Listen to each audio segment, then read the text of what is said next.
രണ്ടു പേർ തമ്മിൽ സ്നേഹത്തിലായിരിക്കാൻ എന്താ ചെയ്യേണ്ടത്? സംസാരിക്കുക, അത്രേ ഉള്ളൂ. എപ്പോൾ സംസാരം മുറിയുന്നോ അപ്പോൾ സ്നേഹബന്ധങ്ങൾ അകലാൻ തുടങ്ങും.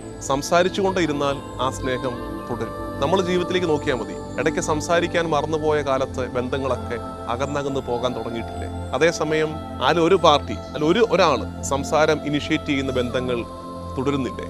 ഒരാൾ മാത്രം സംസാരിക്കുന്നതിൻ്റെ കാലം കഴിഞ്ഞു. ഇനിയുള്ള കാലം എന്താണ്? ഡയലോഗാണ്. രണ്ടുപേർ സംസാരിക്കുക.